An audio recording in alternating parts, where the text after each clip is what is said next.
Olá, meus amigos telespectadores aqui do nosso canal O Patriota do YouTube, seguidores das nossas redes sociais, todas elas descritas abaixo desse vídeo. Estamos trazendo mais uma edição de O Patriota Notícias para comentar hoje a manifestação de Sérgio Moro em uma marcha em Curitiba em favor de Deltan Dallagnol. Se você está gostando desse conteúdo, não se esqueça de curtir e compartilhar e também se inscrever aqui no canal e ativar o tal do sininho para receber todo o nosso conteúdo. Vamos à matéria. Está na tela. Segundo a publicação do DCM, o Essencial, vídeo. Ao lado de Deltan, na marcha para Jesus de Curitiba, Moro pede orações para amigo. Publicação feita pela Carolina Stephanie, publicação de ontem, 20 de maio de 2023. Está aí a foto da manifestação em cima de um carro de som. E nós vamos ao teor da matéria. O senador Sérgio Moro, do União Brasil, do Paraná, e Deltan Dallagnol, do Podemos, também do Paraná, participaram na manhã deste sábado, dia 20, da Marcha para Jesus, em Curitiba. Apesar de dizer que não era dia de falar de política, o ex-juiz discursou em defesa do ex-colega de Lava Jato.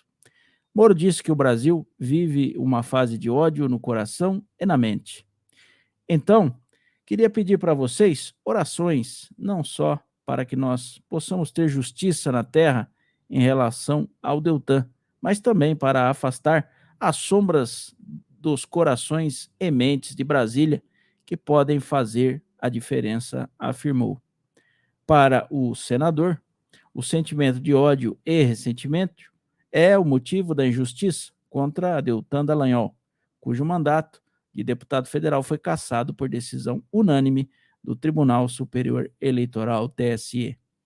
Abre aspas. É uma pessoa mais honrada que eu conheço, uma das melhores pessoas que eu já conheci. E eu digo isso sem ser amigo próximo dele. Digo isso pela admiração profissional, pelo trabalho que ele fez neste país. Quantos riscos ele assumiu? Disse Moro. E aqui nós temos a publicação e o vídeo. Desnecessário aí passar o vídeo, mas enfim, vamos aos comentários. Nós temos que fazer aqui um comentário bem balanceado sobre essa questão. Vamos lá? Nós já falamos aqui algumas vezes que todos aqueles que eram contra o PT, Lula e todas as irregularidades e ilegalidades cometidas deveriam ter se unido a Jair Bolsonaro. E isso eu digo por quê? Porque não era uma luta de Jair Bolsonaro contra o PT, era uma luta do Brasil contra o Partido dos Trabalhadores e seus políticos. A motivação para isso é clara. Tudo o que foi divulgado em relação aos ilícitos praticados não só por Lula, mas pelos os políticos do PT na Operação Lava Jato. O Brasil inteiro teve conhecimento. Quem não se lembra dos áudios que foram divulgados por Sérgio Moro? Conversas dos petistas? Tudo isso está na minha mente, eu acredito que ainda esteja na mente dos senhores. Bolsonaro chegou às eleições de 2018, foi eleito, muita gente o apoiou, mas também muita gente abandonou o barco assim que o governo iniciou ou um pouco tempo depois. Essas pessoas que fizeram isso por divergência política, ideológica ou até de posicionamentos, não perceberam o óbvio, que o PT não estava morto e que o PT tinha aparelhado o Estado brasileiro durante seus governos ali de 2002 a 2016, principalmente os tribunais superiores. Eu vi e percebi isso. Eu tinha conhecimento. Agora, pessoas tão estudadas, o juiz Sérgio Moro, o senhor Deltan Dallagnol, outros procuradores da Lava Jato, movimentos como o MBL, Vem Pra Rua, todos esses deveriam ter a percepção que nós, seres humanos normais, que não estamos envolvidos em política, não tivemos conhecimento aprofundado da corrupção sistêmica do PT, tínhamos este conhecimento. Um conhecimento até que superficial, mas conhecimento. Mas a política é algo extremamente complicado e o poder na mão do homem é algo extremamente fascinante. O que aconteceu logo em seguida foi que tanto lavajatistas como outros movimentos deixaram de apoiar o governo, seguiram por seus próprios objetivos políticos, planos políticos. O que isso resultou? Resultou na divisão da força, o enfraquecimento do bloco que, os senhores há de convir comigo, era um bloco que tinha uma coisa em comum, sem divergência, que era exatamente a luta política contra o PT. Tanto o Sérgio Moro quanto o Deltan Dallagnol, eles simplesmente não apoiaram publicamente o governo Bolsonaro.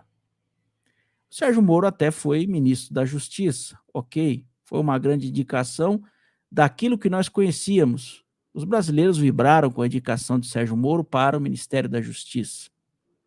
Sérgio Moro, provavelmente, picado pela mosca azul da política, decidiu sair do governo, proferindo acusações contra Bolsonaro. E vocês sabem muito bem que durante os debates presidenciais do segundo turno, em um ato de um arrependimento implícito, compareceu junto com Bolsonaro aos debates, inclusive o auxiliando em algumas questões. Pois é, meus amigos. Eu não sei se é inocência ou falta de conhecimento, mas, como os senhores sabem, Luiz Inácio hoje é o presidente deste país. Pelo menos eles dizem que a eleição foi ganha por ele. E nem bem ele assumiu o poder, nós estamos vendo a escalada de perseguições, ilegalidades e de vinganças de Luiz Inácio, e que está atacando neste momento, principalmente o Deltan Dallagnol, e já sinaliza que Sérgio Moro também será alvo futuro da perseguição de Luiz Inácio. Hoje, o que nós podemos dizer? Estão os dois unidos como sempre estiveram. Foram, de certa forma, colegas de trabalho.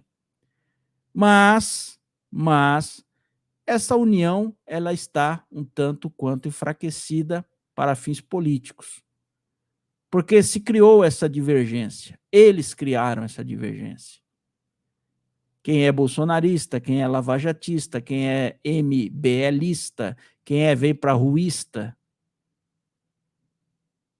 E qualquer pessoa que entende o mínimo de política sabe que quando você enfraquece, cria divergências dentro de um bloco, você automaticamente o destrói rapidamente ou com o passar do tempo. E foi isso que fez o presidente Bolsonaro, de certa forma, não conseguir a sua reeleição. Lembrando aos senhores que, segundo as maquininhas caça-níqueis, houve aí uma abstenção de quase 30 milhões de pessoas nas eleições de 2022. Tanto os lavajatistas incentivaram, não vamos votar nem Lula e nem Bolsonaro. Os movimentos MBL, Vem Pra Rua, enfim, também incentivaram. O resultado é que, por uma diferença de 2 milhões de votos, segundo as maquininhas, Bolsonaro não foi reeleito. E agora, se os senhores pensarem e perceberem o que está acontecendo, todos eles estão sendo alvos da vingança petista. E o pior de tudo, a vingança petista está alicerçada num aparelhamento consistente. E qual é este? O aparelhamento dos tribunais superiores. O STF é quem dá a última palavra em um processo no Brasil. Acima dele não há a quem recorrer. Então, portanto, é uma luta em que a derrota ela é muito mais próxima do que uma vitória ou uma virada. Deltan e Sérgio Moro estão tentando, com o seu prestígio político, afinal os dois foram eleitos e muito bem eleitos, puxar uma marcha no Brasil, marcha pela legalidade, marcha pela ausência de vingança, como diz aqui o Sérgio Moro, mas nós sabemos que o PT quer é exatamente a vingança, e ele não vai recuar, até porque ele tem instrumentos muito sólidos para isso. Na minha avaliação, o Ministério Público militante, tribunais superiores militantes, e nós temos também aí que considerar uma parte do nosso Congresso Nacional que também atua da mesma forma. Então, o clamor aqui de Sérgio Moro é algo que é completamente inocente no meu ponto de vista. Volto a repetir aqui o texto. Moro disse que o Brasil vive uma fase de ódio no coração e na mente. Sim, fase de ódio porque o PT dividiu a população brasileira em grupos, incentivando a briga entre ambos.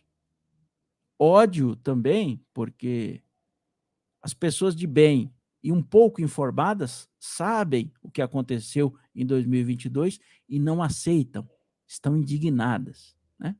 E ele diz aqui, então queria pedir para vocês orações, não só para que nós possamos ter justiça na terra em relação ao Deltan. Mais uma inocência, um discurso completamente sem nexo. Porque justiça, senhor juiz Sérgio Moro, nós não temos. Não é porque não temos bons juízes de primeira ou segunda instância e quem sabe até de terceira instância. É porque a última instância do Brasil está aparelhada e por isso não tem justiça. Há decisões políticas e não justiça. E ele diz ainda, mas também para afastar a sombra dos corações e mentes em Brasília que podem fazer a diferença. Brasília é muito conhecida pela frieza, vamos dizer assim, pelo desvio de conduta, por interesses pessoais, políticos, mas nunca do povo brasileiro. Então não tem como dizer que aqueles que estão em Brasília têm corações e mentes que não são sombrias. Brasília não é o berço político, Brasília é o berço do balcão de negócios. Lá tudo se fatura. Há muito tempo o brasileiro tem esse conhecimento. Então, o que me estranha, fechando esse conceito aqui, esse vídeo, é acreditar que as pessoas de Brasília, que estão interessadas em manter aí a hegemonia petista, que elas venham a ter uma crise de consciência, de boa-fé, de fraternidade, para simplesmente parar de fazer aquilo que eles estão fazendo, que nada mais é do que a implementação da sua ideologia, mas principalmente de um plano de poder que nada mais é do que uma ditadura da esquerda no Brasil, tão sonhada pela esquerda e mais principalmente pelo PT. O que eu tenho a dizer aqui é o seguinte, meus amigos, a desunião, o divisionismo jamais vai levar alguma pessoa a algum lugar ou a chegar aos seus objetivos. Se faz necessária a união e nós temos a prova disso hoje. A desunião, o plano de poder próprio, fez com que nós chegássemos a esse momento. Momento em que todos estão sendo atacados, perseguidos, não têm ferramentas eficientes para utilizar contra isso, e aqueles que têm usam até as ferramentas, mas o resultado final jamais é alcançado, porque não há mais justiça no nosso país. É uma pena. Os dois foram os dois baluartes da Lava Jato. E hoje são os dois baluartes da perseguição política de Lula e do PT. Se você gostou desse conteúdo, não se esqueça de curtir e compartilhar essa transmissão, se inscrever aqui no nosso canal e ativar o sininho para receber todas as nossas notificações e conteúdo. Essa foi mais uma edição de O Patriota Notícias e nós voltaremos a qualquer momento. Aguarde.